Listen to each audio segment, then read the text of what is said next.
Welcome. I'm Julie Dobrow. I'm a member of the Tisch College faculty and also on the faculties at the Elliott Pearson Department of Child Study and Human Development and the Film and Media Studies program. And I'm the director of the Center for Interdisciplinary Studies here at Tufts. I'm delighted to be welcoming you all to our Murrow Forum on Issues in Journalism. Today's program is sponsored by Tisch College with support from the Political Science Department, the Film and Media Studies program, Tufts Democrats, the Tufts Archival Research Center, and the Murrow Global Center for Democracy at the Fletcher School.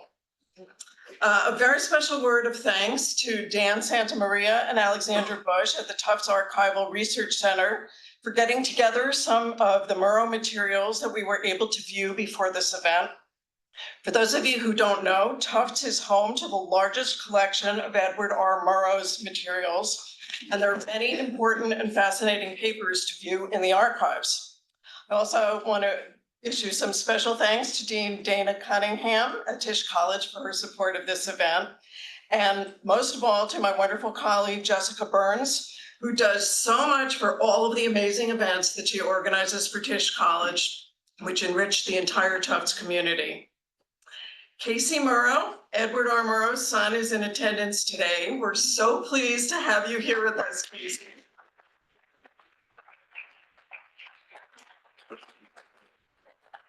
And I'd also like to bring you a message from the rest of the Murrow family, who said, the entire Murrow family is honored that Tufts University has continued to highlight the vital role journalists play in society. Ed Murrow and his collaborators knew that journalism works when everybody's voice is heard. We feel he would be proud to see that conversations like the Murrow Forum are alive and well, assuring a healthy debate about the state of contemporary reporting and encouraging aspiring journalists to join the profession. Thank you for including us in this special day.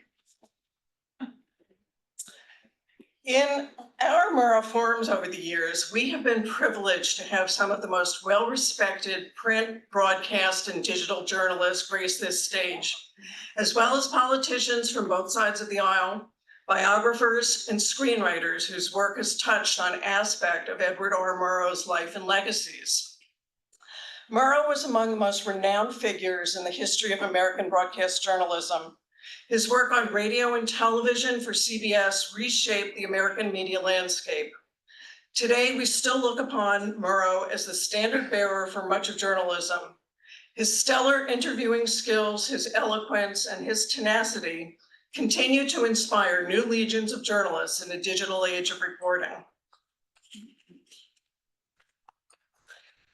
In the Murrow tradition, I'm very pleased to welcome Neal Shapiro. Neal is president and CEO of WNET in New York City, the largest public media enterprise in the United States. Reaching 7 million viewers per week, WNET presents the highest quality arts, education, history, news, and public affairs programming on 3 broadcast stations and on its digital broadcast stations as well. Since joining WNET in 2007, Neal has dramatically increased national and local programming, set new fundraising records, and opened new state-of-the-art studios in Lincoln Center and in Newark, New Jersey. But before making his mark on the world of public media, Neal had a considerable career in the world of news. He served as president of news at NBC, a job that he began just a week after the terrorist attacks of 9/11. Prior to that, he served as executive producer of Dateline NBC, a show that he resurrected and built up to be one of the most awarded television news magazines in broadcast history. For his television work, Neal has won multiple Emmys, Edward R. Murrow Awards, and 3 Columbia DuPont Awards. But beyond all of his awards, one of Neal's greatest distinctions, and one of which I know he is exceedingly proud, is that he is a jumbo.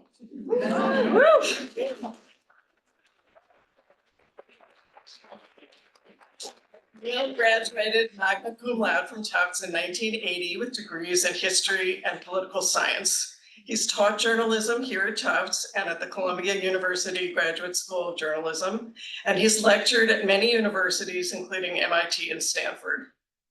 Neal also serves on the Tufts Board of Trustees, where he continues to make valuable contributions to this university in so many ways.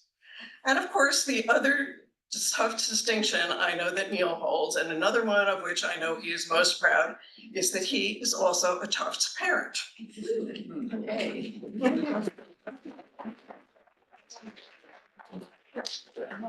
As an avid MSNBC viewer myself, I am especially pleased to be welcoming Chris Hayes as this year's Murrow speaker. Chris hosts All In with Chris Hayes at 8:00 p.m. Monday through Friday on MSNBC. He's also editor-at-large of The Nation.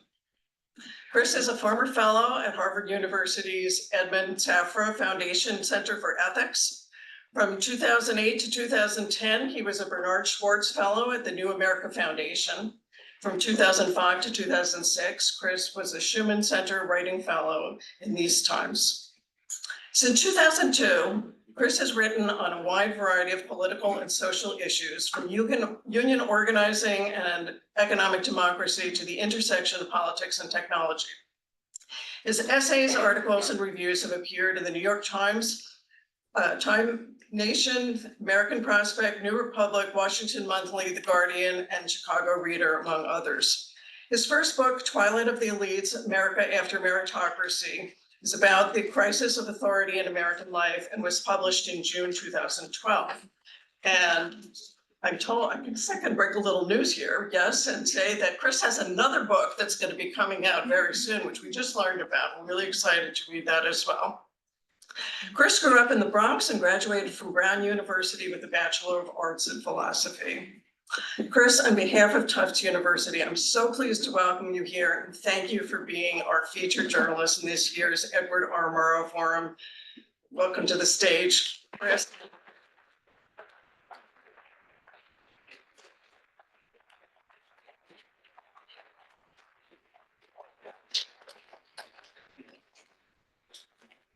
Thank you, everybody, for coming. Chris, welcome again. Let me start out with this. I'm looking around. I see a lot of young people. For many of them, this was probably their first presidential election. You see more than a few. What would you say to people who are still trying to cope with where we are today? Well, first of all, I just want to say thank you for having me and for the generous words of introduction. It's great to be here at Tufts. Yeah, we on my staff after the election, there was sort of a bifurcation between two groups of staffers, one of whom had already lived through a morning after Donald Trump got elected president, like in the job, and another for whom this was the first time that they were experiencing that. The only thing I'll say is this, and I told my staff this, in particular younger staffers, I have a clear as day memory of the morning after George W. Bush was reelected, which is the last time a Republican got a second term, and it was also the last time a Republican, it was 20 years ago, won an actual outright majority in the popular vote. And I remember thinking, and this was in 2004, it was after the Iraq War, it was already clear to me and a lot of folks that the war was disastrous. It was after a whole bunch of awful things had happened, including the opening of Guantanamo, the sanctioning of torture, a sort of campaign of war crimes. And I remember thinking that morning, we're cooked. Like it's over, it's done, it's over. The American experiment is over. And I remember both feeling incredibly despondent and upset. I also remember that the takes that were floating around the aftermath of that were about how Democrats had lost touch with regular people, that they were trapped in this effete world of academia and campus anti-war protest, that they had to reconnect to the heartland. And then 4 years later, a guy named Barack Hussein Obama, who was a constitutional law professor and former community organizer who went to an anti-war protest, swept to victory and won by 8 points, and 60 senators were elected. we have no idea what's coming after what happened a few weeks ago, both in good and bad directions. But I think that thinking about that morning after George W. Bush and what happened so soon after gives me a little bit of both comfort and perspective. You know, the other thing that always happens after elections, it's happened after this, is immediately we start looking at the vote and taking it apart. Urban versus rural, young versus old, college educated versus not college educated, and talk about the many rifts that appear to be in America. Is that the best way to do that? And is there a fault in looking at it in that way? I'm glad you asked this question. I think there's a bunch of things I'll say. One is, and this is just an important point, the exit polling data isn't the real data. We have to get the voter file and match the exit polling data to the voter file. Without the voter file, we're dealing with gestural data. Like directionally, there's some stuff that it's capturing. It's obviously the case that Latino voters swung towards Trump. You can see that in the actual returns of precincts. Paterson, New Jersey, for instance, right? Like, so we know that happened. But I would just give people a caution. I've seen people pulling out parts of the exit poll data as if it's rock solid, and it just isn't. It has to be voter file matched before we know what's going on. So that's number one. Number two, I think it's wildly counterproductive and also a little obscene to go headhunting for the demographic that caused this. Like, it's a big country, and one of the things that gets lost, I think, in the way that we talk about demographic groups is like, there is no demographic electoral college. It's not like, well, you won this group and then you get all the votes. Like, every person counts an equal amount, at least in the swing states. Every person counts an equal amount. And the other thing that is important is not to lose sight of the difference between swings and what the actual aggregate numbers are. So like 1 out of every 3 Kamala Harris voters was non-white. 1 out of every 6 Donald Trump voters was non-white. When you put in those terms, all the talk, it gives an interesting perspective to some of the conversation about swings of different demographic groups. All of that said, it's clearly the case that there are 2 main things happening in American politics. A class realignment sorting in which voters without a college degree, people that consider themselves working class, are moving strongly to the right. It's particularly true in rural America. And number 2, that has already been happening with white voters without a college degree, and clearly non-white voters are moving in the same direction, particularly Asian and Latino voters, to vote more like white working class voters. Now, one of the things about extrapolating trends is that politics doesn't work with like point A, point B, and you draw a line through it, and then you just get to say what's out here on point C, which is also one of the weird nested assumptions of all the post-election takes. It's like, well, if it keeps going this way, well, it doesn't keep going that way. Things move back and forth. That said, the Democratic Party is the most electorally successful center-left party in rich democracies. So if you compare to sort of peer countries, particularly Europe, it has been one of the most successful. If the class realignment continues working the way it is now, the Democrats are in very serious electoral trouble. And I think that actually is an important takeaway here. And what about the college vote? Obviously, we have a lot of college students here. Tufts particularly has been involved in helping get college kids to vote across the country. What do we know about that vote? And can we say any trends about that vote in particular? So that's a place where I think the crosstabs are small enough that I would be super cautious. I think the only thing that's pretty clear is there's a big gender divide. And I think the gender divide shows up in a bunch of places. It shows up anecdotally, it shows up in reporting, and it shows up in the exit poll data, that there is a large gender divide between men and women in the 18 to 29 cohort. And I think we don't know how large it is until we get the voter file, again, until we get like the quadrennial University of Michigan post-election data. Like there's a whole bunch of data we don't have. But I think that gender divide is again, it's suggestive enough in the data and in the real world lived experience, just from reporting and talking to people, that I think that's a key element of what we're seeing in among this age cohort. I want to ask you to talk about the truth. And I realize even asking that shows how far away there's a platform called The Truth that may not have the truth. What is a journalist's role at a time when it seems that perhaps there's more disinformation than ever before, or some candidates repeat things over and over which are not true? How is journalism to deal with that?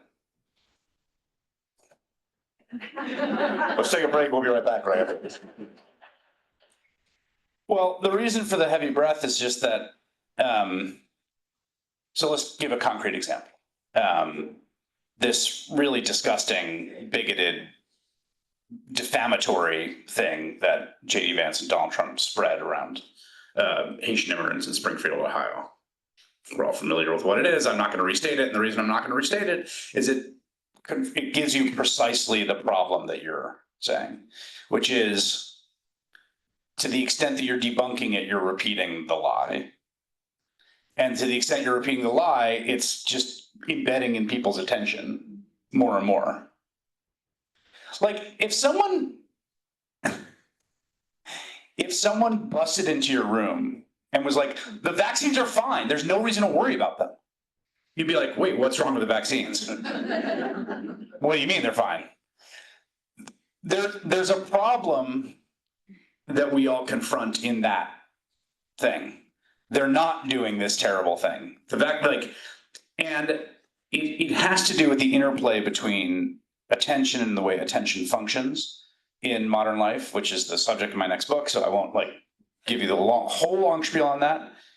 And the fact that what I would say is this: in relentlessly competitive attention markets, which is what we face now, almost always lies will outcompete truth. A lurid lie is almost always more attentionally compelling than a banal truth or a sophisticated and nuanced truth. So our job is to tell the truth. Our job is to combat lies, particularly when they're dangerous ones, like the idea that the COVID vaccine is not safe and effective. How to do that is much, much, much, much trickier, and gets trickier by the day. And then talk about how technology has also changed that. Both, we were looking earlier at some of the telegrams in Murrow's day, and how quickly something happened, and a week would go by before a telegram, and now decisions are made like that. So the fact that the communication chain is faster and quicker, and that it seems more and more you can surround yourself with information that already comports with your point of view. Yeah, and I think there's another frontier too, which is just the sort of weirdness of the algorithm as the main means by which people are getting information. So in some ways, all the concerns about people, self-segregating inside ideological bubbles, which is a real concern, that almost feels to me like the last problem. Because the new problem is, increasingly the media people consume, they're not even selecting. It's being selected for them through a black box algorithm, which functions in ways that we don't really know and presumably is based on their preferences. And it's so totally disintermediated that there's no relationship of reputation or trust between the person giving you the information, the information you're getting. So again, I'm going to sound like a stodgy old man, but in my day, Twitter 10 years ago, if you followed someone, you would, affirmatively follow a person. Maybe they came into your feed because someone retweeted them and they were funny, or maybe they were a civil engineer and there had just been a major bridge collapse. And you could see the person was verified, they worked where they said they worked, and they actually had some expertise, and this would happen about all sorts of things. I actually work in shipping logistics, and here's what's happened in the Suez Canal. And this was one of the amazing things about Twitter. And you at least had some relationship of reputation and trust with that person there. Now you're just sitting there and it's like football highlight, TikTok dance, the aliens built the pyramids, the COVID vaccine killed 60 people in South Dakota, football highlight. Who said what about what? Is that true what I saw? Is it false? I don't know. Who are those guys talking to microphones? I have no idea. They just came up my feed. So I'm actually more concerned, like the ideological sorting is a problem, but it's also ideological sorting is the problem that Madison identifies in Federalist Papers as faction. Like faction has been with us as humans forever. It's endemic to democracy. We use a whole bunch of institutions and systems to deal with faction, and there are real problems with ideological sorting. Don't get me wrong, but I think we've even passed that. I think we've passed that, and that the front edge of our information environment problem is even out past ideological sorting, where it's just this complete diffuse universe where no one's actually effectively making affirmative decisions about sorting or not. They're just getting stuff.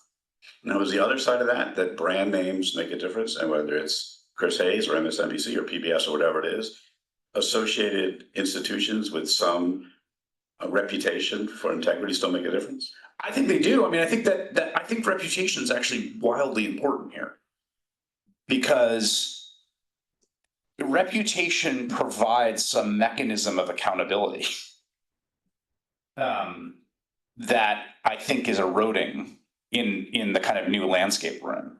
So it's like, I want to get things right because I want to get things right, as a moral principle and as a professional and ethical duty, but also out of like ego and vanity. I don't want people to think I'm a dumbass. And, that matters to me. And it's important to use that motivation for higher ends. So, people's reputations are precious to them, and they should be. And I think that institutional reputation, reputational capital, like all these things are increasingly important. Precisely because we're getting fed, we're constantly bombarding with information whose source is so unclear. And the other thing to think about, and this is just a fundamental point, I wrote about this a lot in my first book. There's a way in which we tend to think of, if you'll indulge like 30 seconds of philosophy here, but I think there's a way we tend to think of knowledge being foundational and trust growing out of knowledge. So it's like, someone, and if they tell you things that are wrong, then you come to distrust them or trust them. But actually, like, trust is the foundational relationship that produces knowledge. If I ask you to name a fact, the world is round, you know that because it came from a bunch of trusted sources. And there's worse and better ways of checking it, and if a bunch of people say something, but fundamentally, all the knowledge we have about the world is mediated by something, and it's mediated by some sort of trust relationship. The things you know about the world are produced by someone you trust telling you. In almost all cases, we don't discover any. I don't know what year the French Revolution happened, other than what I read in a bunch of textbooks, and they all match with each other, right? But that's just, there's a sort of process of me doing my own work to match them, but also just trust. And as those trust relationships decline, the US has a sort of secular decline in trust. We're attempting to run this very, very high wire experiment, which is trying to run a low trust democracy. It's very, very hard to run a low trust democracy. And I think we're seeing the results of it. One thing that that keeps these institutions strong is whether it's the commercial model, people watching in commercials, or the nonprofit model of NPR, PBS, people giving. And I talk sometimes to young people and say, the information that you think you're getting for free is actually somebody else's, right? And that are we losing as people stop watching or stop supporting? How do we keep the flywheel going that keeps the institutions strong? That's a great question. There's a few things happening, right? One is, I think there's a little bit of kind of paywall divergence happening, which is that high quality information you pay for and low quality information you get for free, which is not a great way to set things up. So that's part of what we're seeing.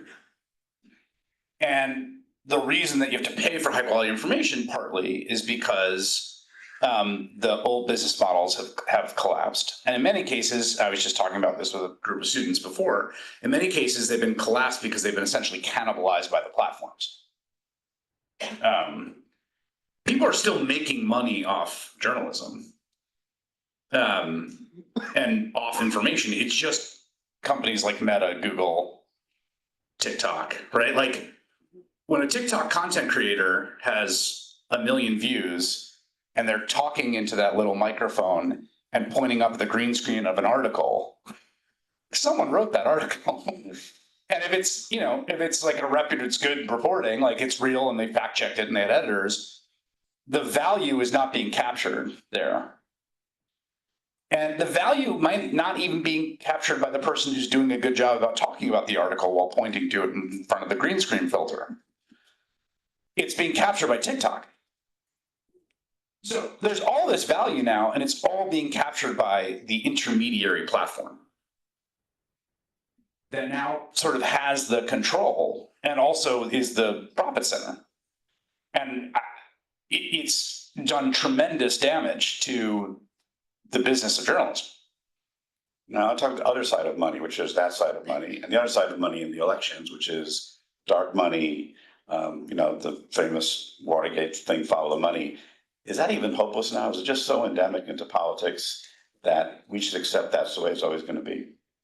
Well, I wouldn't want to accept it. I mean, I think there was another period like this in American politics, which was the late 19th century. And it got so bad that there was like a whole bunch of reforms. We haven't really seen this kind of big money capture in at least, over 100 years. I mean, I think that Elon Musk is, he's both new and old, like Howard Hunt, right? Like there have been previous examples of the country's richest guy throwing his weight behind some political cause. In the case of Henry Ford, it was the depredations of worldwide Jewry. People know about Henry Ford being, right, like a maniacal anti-Semite. So we've had all sorts of examples of this before, but the current regime, the sort of post-Citizens United regime, which has essentially laid waste to any reformist instinct or any restraint. I shouldn't say that, not any. There are actually crucial differences between how hard money can be spent and the ad rates you can get for it. But all in all, I think we're careening towards some sort of like rupture so bad that we're going to have to rethink a whole new slate of reforms. We're going to get to your questions in a few minutes. I want to talk a little about you personally. Please. What's your media diet? What do you read or listen to or watch, and how do you make sense of the world? I didn't hear the word media, and I was like, that's sort of intimate. Media diet. I just am I'm constantly reading all day. I get the print version of the New York Times, and I read that in the morning over breakfast.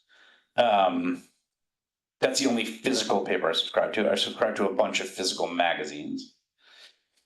And then through, social media and our office Slack channel and what people I know or follow are listening or reading. Sorry, are you hearing that? Yeah. You are, okay. That wasn't just me. See if I hold it at the, is that right? That works, right?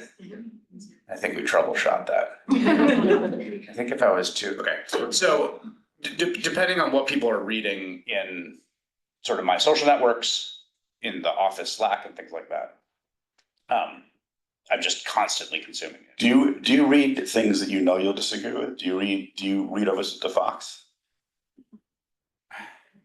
Fuck. I do read things I know I'll disagree with all the time, constantly. I don't watch that much Fox. I mean, it's on in the background, so I know what they're talking about. This is spoiler alert, the border. But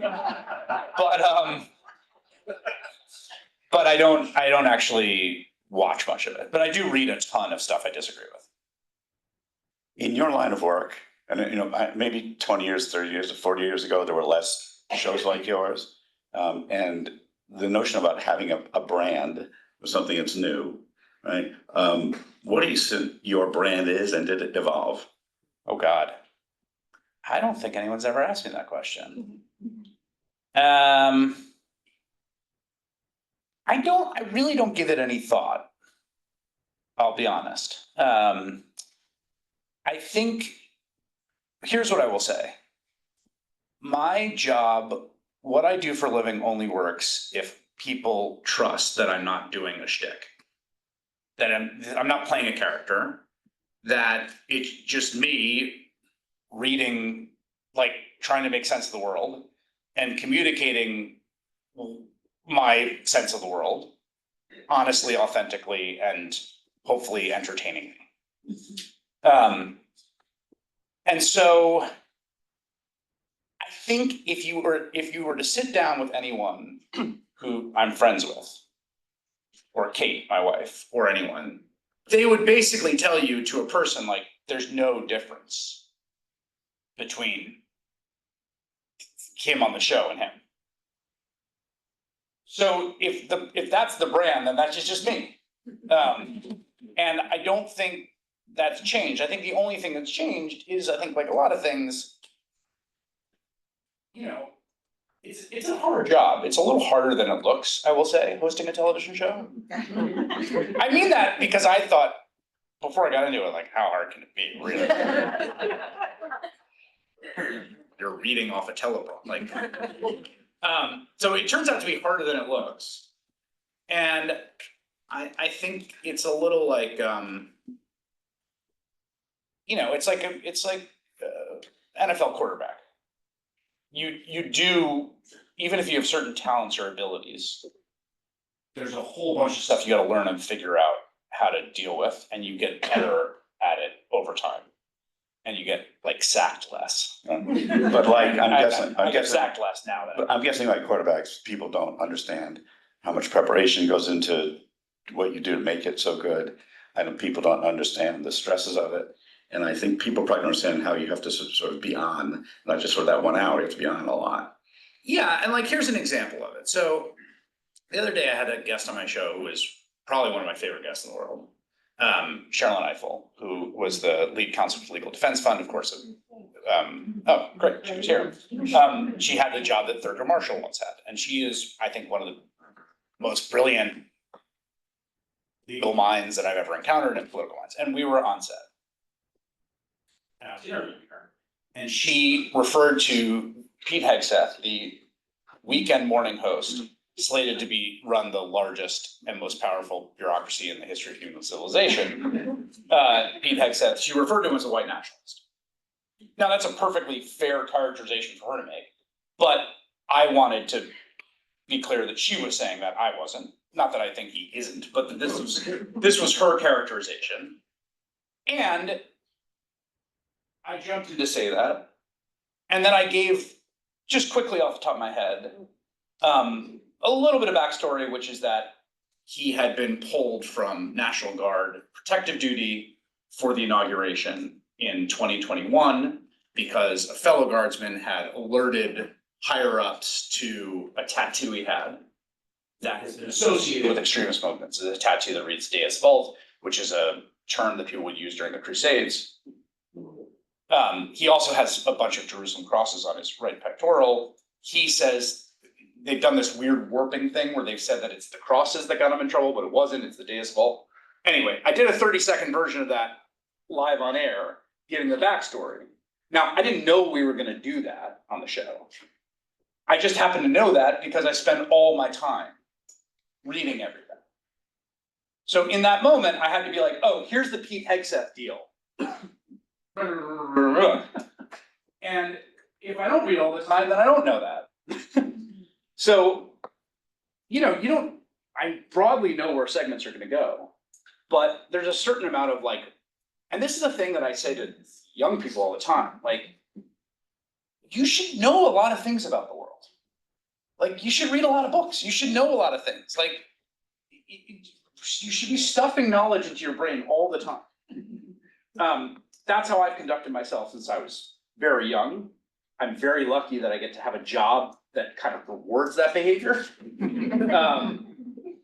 There are a lot of people with the exact same intellectual faculties and curiosity who, because of the roles of cosmic dice, are harvesting rice or working in an Amazon warehouse facility or a bike messenger or in a migrant shelter. No different from me in any way whatsoever, except for that role of the cosmic dice. I'm very lucky that this thing that I like to do, which is to stuff facts into my brain all the time, is adaptive for my job. But the other quality, or one of the other qualities, is to have a reasoned civil discourse, even often on emotional topics, something I think the rest of the country has a hard time with. How do you strike that balance? I'm a pretty emotionally regulated person. And also it's my job. We all have professional roles that we have to fulfill, or things in work, or things in parenting. I mean, there's all kinds of roles we find ourselves in which we have to emotionally regulate. Was it like my favorite day of my life to go to work the day after Donald Trump was elected? No. But it's my job. So I think, look, I've been in therapy and I thought a lot about emotional regulation. I thought about it as a parent. It's a really important life skill. I don't think, for instance, the incoming president has a great handle on that. Yeah, I think it's a pretty important skill. And on the last question, we'll open up to the audience. There's going to be a uncertain 4 years, whatever happens. To people who are trying to navigate the changes, what would you tell them about how to think about information, how to process all the things that are coming at them? It's a really good question. I think the thing that I'm trying to stay focused on are signs of democratic erosion. That's kind of a North Star. Trying to put things in the category of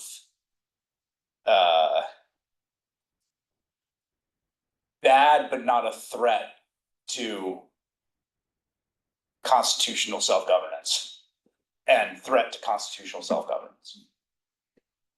And I don't know that I'm sorting that correctly. There are people, here's an example. Trump, it's sort of a funny running bit with Trump that he thinks the Department of Energy has to do with fossil fuel extraction, even though it doesn't. It mostly is an R&D and it runs the nuclear program for the country, but it has energy in it. So he named this big fracking guy, is going to be his nominee for Secretary of Energy. Now, that's bad, but it's also not a threat to constitutional governance, I don't think. If they attempt to pull off this cockamamie scheme they have where they forcibly adjourn Congress essentially against its will so as to use recess appointments to create an entire cabinet, and they gut advice and consent of a Senate when they have 53 Republican senators, they could just pass them. That feels like a threat to constitutional self-governance. That seems like a bad step in a bad direction. So in terms of how I'm so those are two bits of news, two stories, one in one category, one in the other. And I think I'm trying to sift all of the news through that sorting mechanism. So I think we have microphones around the room. I'm looking for questions, and I see this gentleman right here on the aisle.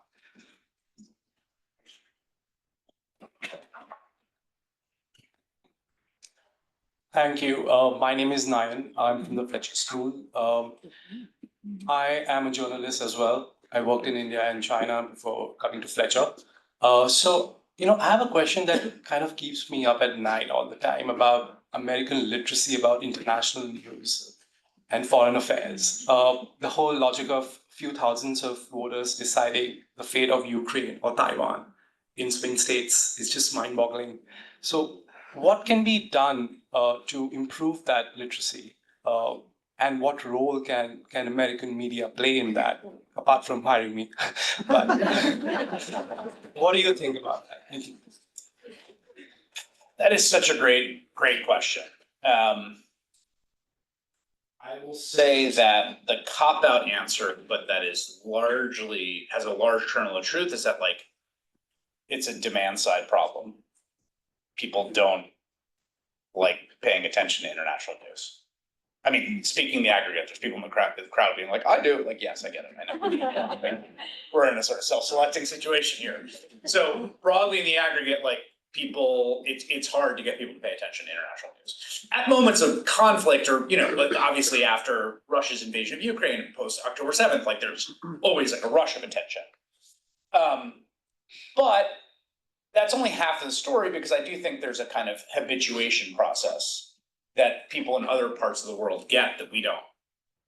Now, partly I think that has to do with the roots of the disinterest in global affairs are precisely the roots of the same problem, which is global hegemony insulates us from having to learn that much about other places, because a swing of 10,000 votes in Uttar Pradesh is not going to control the fate of the US. So that they grow out of the same soil. The sort of comfort of global hegemony, the fact that we don't think that our stability and lives are dependent on what's happening in other places in the same way.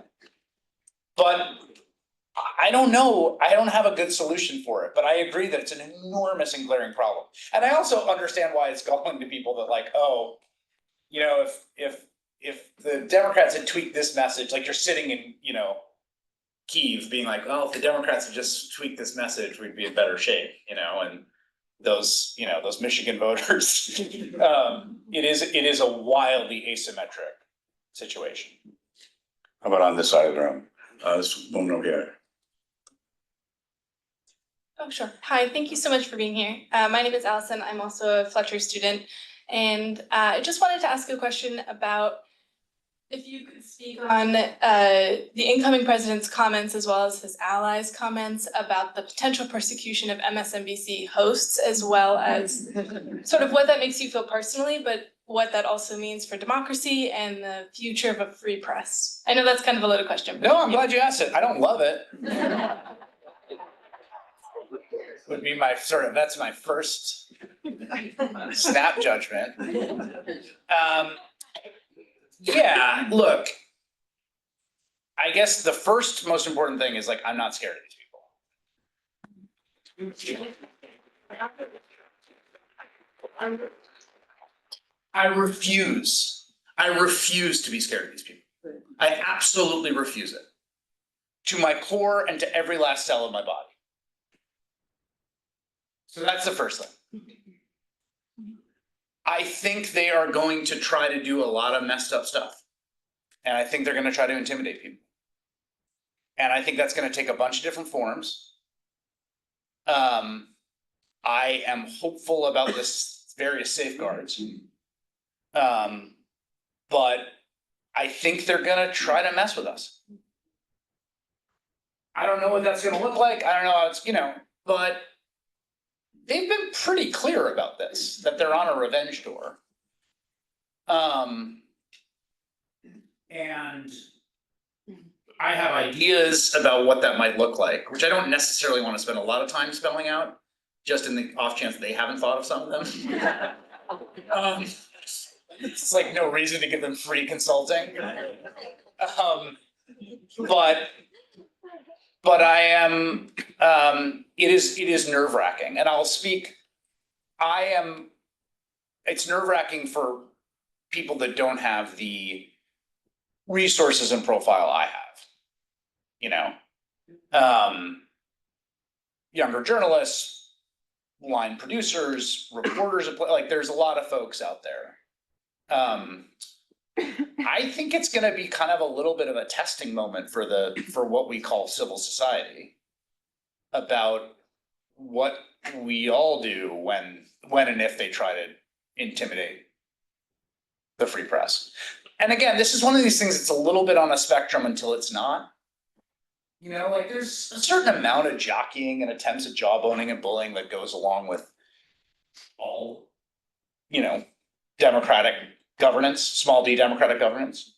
But like, you know, using the Justice Department to prosecute people, that's like pretty clearly a red line. And also not something that's out of the realm of possibility. I'm going to right here, this gentleman in the suit. Yeah, and we'll give you a mic. Hang on one second. Thanks very much, and thanks for coming.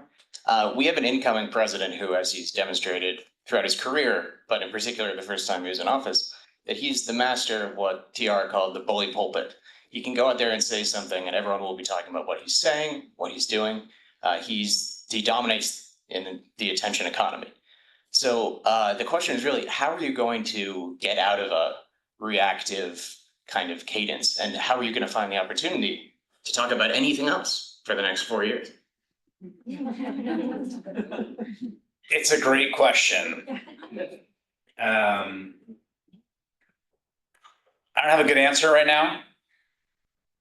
It's something we're giving a lot of thought to. I think it's going to take a little time to sort of figure out. I mean, you know, the Gates appointment is sort of a great example where I was like, you know, there was a bunch of nominations. I'm like, I don't want to chase around every nominee. And then the Gates thing, I was like, it's like, this guy can't be the Attorney General of the United States. And that's not like, oh, he said a dumb thing. That's like, here's someone with real power, with a very, very important job, tasked with doing things that are like inimical to high functioning liberal democracy. But we were reacting. No one appreciates, I would hazard that no one appreciates your question more than me and our staff members. You know, I've spent 9 years of my one precious life thinking about this guy. Professionally, full time. I'm staring down the barrel of 4 more.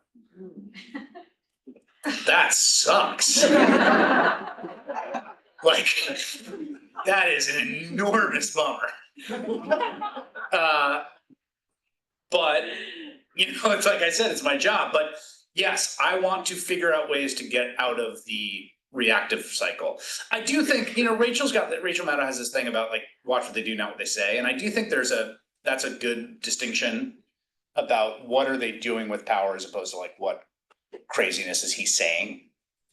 And that's why the Gates thing to me and this sort of plan that they seem to be playing with floating about adjournment is so important, because it's not a thing they're saying, it's a thing they're going to do. So I think that's one distinction. But yes, I would like to cover lots of other things. I don't know how much I'm going to be able to do that. Is the hard truth. How about in the back with it, right next to you? There you go. Yeah, thanks so much for coming. My question is, I think we've seen in the last couple election cycles, the American voter is really compelled by emotion more than information. So how do we as the media get them more involved in looking for facts rather than feelings? Well, I mean, I guess I would say this. I think it's ever was it thus. I mean, people are complicated, and when you aggregate over 150 million of them, it's real, like, where feeling starts and reasons begin. I mean, I think, look, I guess one of my answers to this would be that like feelings are fine because they're part of how we process the world, and that, you know, the kind of pillars of rhetoric in a real like public sense, which is something I think about a lot. Like, that's my job. Like, logos, pathos, ethos, like that, you know, there's a reason that these different forms of communication are necessary in public discourse. And I don't think there's anything wrong or new about that. I think the bigger problem is just that the information environment is so screwed up. That it's, you know, like bad information is chasing out good information. And that to me is a distinct problem from the sort of feeling problem. Like, you know, William Jennings Bryan's famous oratory Cross of Gold speech is like it's a feeling speech up there like this. But it's also effective. You know, it's about like monetary policy. So it's effective use of the sort of synthesis of those, and a lot of public communication, public discourse is inevitably going to be at the kind of hinge of those two things. That was Joan right here.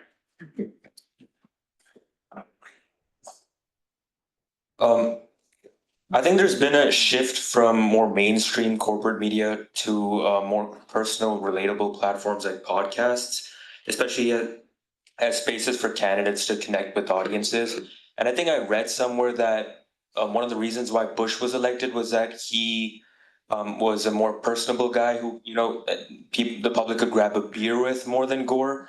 So I don't want to scare you, but do you think this trend diminishes the role of mainstream media, or does it still have a future? I don't think it doesn't scare me, but I do think it does diminish. I mean,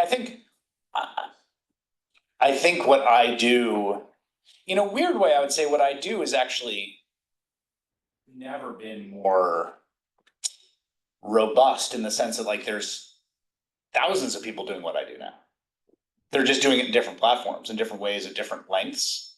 But talking to people about the news, which is what I do for a living, it's never been more popular. It's just that it's in a million different places. In terms of the degree to which it's sort of a challenge to like mainstream media, I do think that like, yes, there is a process happening whereby, Bussin' with the Boys, which is a real podcast that Donald Trump went on. Also had the most like hilarious like fall decorations in the background of it. It's like one pumpkin and that those models are supplanting older models. And I think that, again, I don't think there's any problem with that. Like, again, there's been talk shows forever. There's nothing wrong. I love talk shows. Like, talk shows are great. Talk shows as one sole source of information about the world, not so great. And I just think that part of what is happening is, again, I hear this coming out of my mouth and I sound so sort of stodgy and fuddy-duddy, but there's actually something useful about the category of news as distinguishing from other kinds of information, right?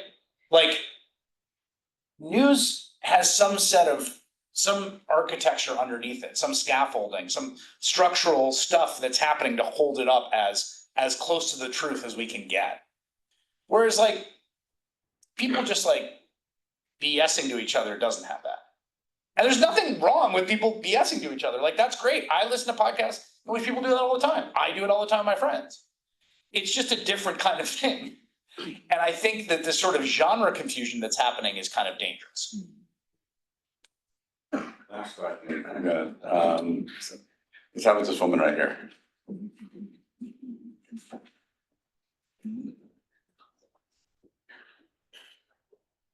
Thank you, and thank you for coming. I'm an avid watcher and also listener to your podcast. I'm Paula, and I'm a double jumbo parent. Question for you is, we keep hearing through the news, all sources of the news, Trump has just named Gates for Attorney General. Trump has just named thus and such.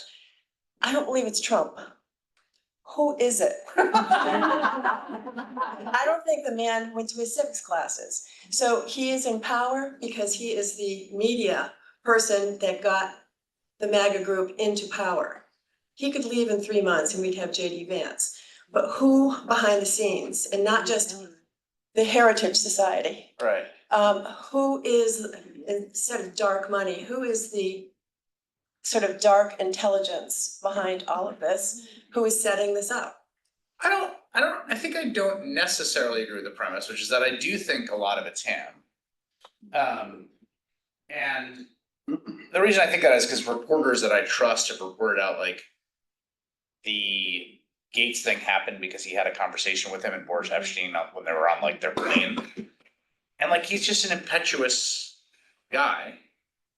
Again, he has no faculty for regulation or governance, self-governance or or inhibition.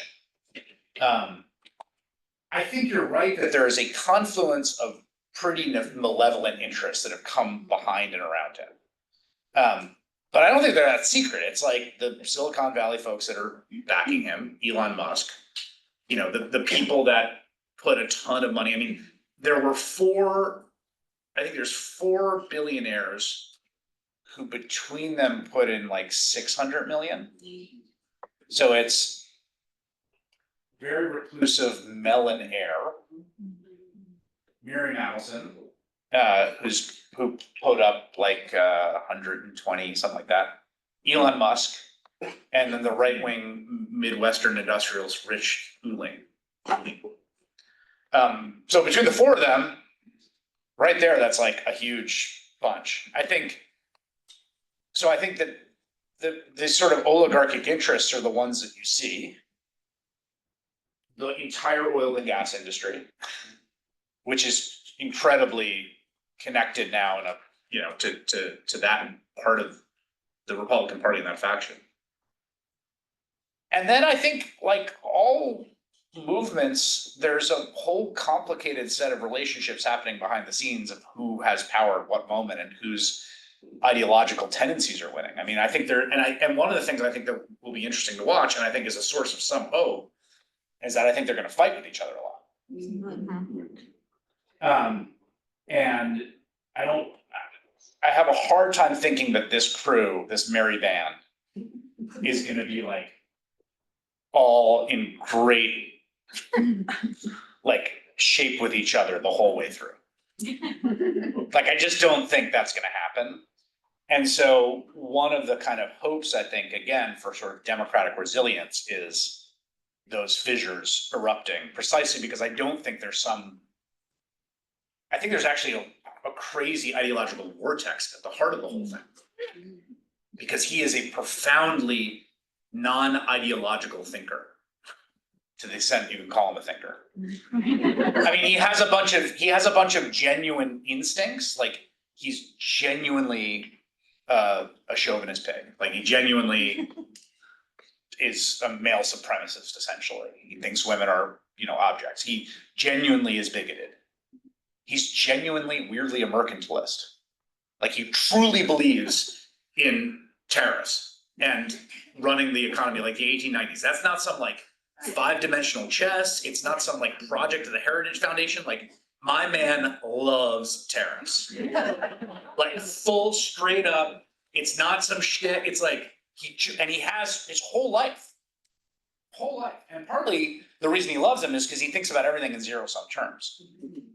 So the mercantilism is the perfect ideology for someone who sees everything, every transaction in zero-sum terms. So he's got a few of these kind of instincts, but in terms of like an actual ideological project at the core, there's a bunch of different interests, I think, inside the tent fighting over what it's going to be. And I hope those fights internally are as sort of destructive as possible. I'll say one more thing, which I think is in these tough times, I think it's behooves always to find smart people we can listen to and make us wiser. And with that, I want to thank you, Chris, for joining us.